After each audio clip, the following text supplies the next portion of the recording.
Good morning, Freedom Maximalists. It is a Simulation Sunday here on the Bitcoin Citadel Summer Show. I'm Daniel with the Bitcoin Citadel, and this may be my favorite day of the week for videos. And today, in the deep dive into simulation, I want to talk about a couple of things. Last time, I talked about how simulation theory has become popular, and I think a lot of people use simulation as a punchline. I think it's much deeper than that. I think Bitcoiners are natural simulationists because the same kind of first principles thinking and the same kind of curiosity and dissatisfaction that Bitcoiners had with the fiat system is what leads Bitcoiners to simulation. Because once you look at the world with that same kind of curiosity and logic and refusal just to accept the status quo, simulation kind of becomes inevitable. And it's not just Bitcoiners. Simulation has been around for a long time. I think probably the most well-developed philosophical system in the world, in many ways, is the Vedic system. And in that system, Maya and simulation are just totally analogous. When you get down to it, it's really the same thing with just different, language wrapping around it. So when I talk about simulation theory, I'm not talking about, as much as I love Nolan Bowerly, and I think he's a great Bitcoin philosopher and raconteur and just so funny, and I'll talk a little bit about humor today and how it relates to the simulation. I think he has a very surface level understanding. It's just, maybe he doesn't. I'm mind reading here, which Nolan has taught me you shouldn't do, right? But the way he presents a simulation is in an entertaining form. The simulation winks, and there are, the kinds of coincidences and synchronicities that are a nudge from the simulation, right? That's a surface level understanding.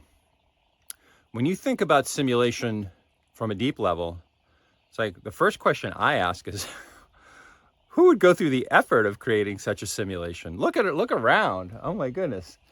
Look where I'm standing right now. There's a lot of CPUs behind this simulation, right? Who would go through that effort and why? That's where you start to get to the level of, of thought that in unpacking things, unpeeling the layers of the onion, that simulation to me really becomes interesting. Again, I highly recommend that you go to Jason Brashear's Archaics YouTube channel. He posts on Twitter too. He is, in my mind, the guy sat in the Texas prison system for 26 years and read old books. He's like a monk, right? And he was trying initially to prove that the Christian story was true. And he started reading books. He's read more books probably than anybody alive, right? Going back to the very first books that he could get his hands on. And he wound up, at the end of the day, landing on simulation theory. And he's got a pretty good, thorough, deep system. It's very interesting. And I'll go more deeply into that system if I can organize my thoughts around it in one of these videos. What I want to talk about today, and I don't have much time left, is the 4 divine attributes that the oversoul, and I'm using Jason's terms here, who, if you really think about it, like a Bitcoiner thinks about money, there can't have been a singularity, a singular creation event. To be consistent, we must be in a universe, universe is the right word, where there's a creator who's continuously creating. The Big Bang Theory is, this is a kid show, or else I'd call it bullshit, right? And that's one of the things that I've come to believe after diving a little deeper into simulation theory. Anyway, we are endowed with 4 divine virtues. Our immortal souls, which are in this simulation, our informed fields, which inhabit these avatars. 4, humor, empathy. Let me get them in the right order. Empathy, humor, imagination, and intuition. Empathy, humor, imagination, and intuition. Those are the 4 divine virtues and tools that we are granted in this simulation. And I'm going to talk about each one just real briefly here. Humor is what we use because this is, in some ways, a lot of people have different parts of it right. One of the things that I love about Alex Hormozi is he says that, he has a whole rap he does about if you wanted to make somebody, if you wanted to perfect something, you can't just leave, somebody, you don't leave them lying around on the couch in perfect ease and comfort, right? They have to go through the refiner's fire. They have to have challenges. And that's why the world is not just a perfect world where no one has to do anything, right? We're here as immortal souls to, improve ourselves and to eventually someday maybe be like gods and goddesses ourselves, right? And we come back into these avatars time and time again, and each time we're here, there's something for us to learn. And this world, for some, is like a fire, like a refiner's fire. Others have more comfort, but there's always challenges. And humor is the way that immortal souls can get through this. It's a mechanism to help us with that. Empathy, that is so important. We have to be able to, everyone, if we're all immortal souls here in this classroom of a realm, all here trying to perfect ourselves, it's like a video game in some ways. We got to beat the big boss, right? To get off this level. Well, just remember, everyone's in the same boat in that regard. And that's why the golden rule is so important. Do unto others as you would have them do unto you. And that's why empathy is one of the divine gifts that we're given. Imagination. Imagination might be the most powerful one of all, right? This realm is powered by a builder protocol. I was thinking about the Maple Bitcoin on Friday, and one of the moments that came up was when they were talking about luck, and I think they made some funny jokes about people wearing the same T-shirt, was it Thursday or Friday when the all-time highs happened and the Bitcoin was going up like an omega candle, right? And the guys were joking around that, it doesn't make any difference. You don't need to wear that T-shirt, and, those guys are all Canadian. So, hockey players will wear the same pair of socks. If they're, score a hat trick, they're going to wear that for the rest of the season. And Rajat, the savage, one of my favorite Bitcoiners of all, very much was like, nah, that's not a thing. He's a very logical thinker. Jor, I could tell, is much more of a, much more buys into that stuff. And I do too, because the universe is a builder protocol, right? Earl Nightingale, the whole deal, right?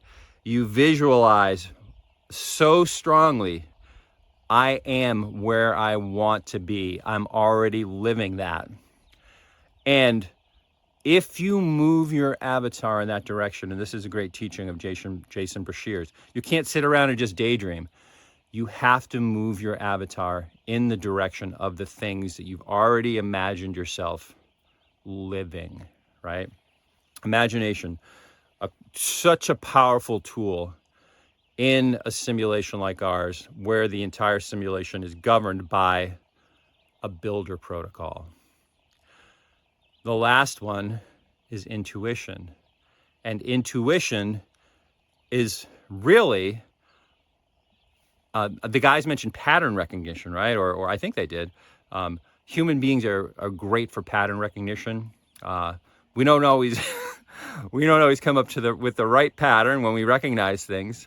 I told my son a story when I was a kid. Well, the first time I went bowling in New England, where I live, we have candle pin bowling. And as a little kid, we used to go to birthday parties all the time. And we'd do candle pin bowling. And I remember I wasn't even in school yet. I think I was like 4 or 5 years old, and went to a birthday party, and we did candle pin bowling. And no one told you how to do it. They just gave you the ball, you roll it down the alley, and you knock the pins down. But one of the things is the pins have to reset. After you throw your 3 balls, the pins reset. And then you can, the next player comes up. And I didn't know how that happened, right? So what I saw someone doing is walking over and touching there's like a wet sponge that's near near where you get the balls back. They come back, they automatically return. This is way back in the 60s, my friends, right? So this was crazy, wonderful new technology. And I saw him kind of going over and touching the wet sponge, and that seemed to me what triggered the reset and made everything happen, right? So when I went up there the first time, I went over and I touched the sponge, and guess what? The pins reset and the ball came back, and I'm like, I figured it out. How smart am I, And of course, it's not touching the sponge that causes the ball to come back. There was a little foot switch down there. So the next time I came up to, start my set, I touched the sponge and the balls didn't, the reset didn't happen, right? And eventually I realized that there was a foot button that you had to tap in order for the reset to happen. So remember that, right? We have intuitions, like I did there, right? But they don't always align with experience. So intuition, another one of the divine gifts that we're given here in the simulation, this classroom, to make ourselves better, right? To perfect ourselves. Those are the tools that we have in this simulation. As the Citadel summer progresses, I will talk more about simulation. But today's rant, right, was about empathy, humor, imagination, and intuition, the 4 gifts that were given in this classroom, right, where we have to, this is where we come to make ourselves more than what we are, right, to perfect ourselves. This is just, in some ways, you could think of it as I always like to say it's WWE with live ammunition. That's what I like to call this realm in many ways. It's a predator-prey realm. That's one way you can tell it's a simulation. Would an oversoul, an infinite oversoul, all loving, all caring, put his creations into a predator-prey ecosystem as something other than a simulation where people were here to learn, right? And to have that challenge and to go through that refiner's fire? Think about that.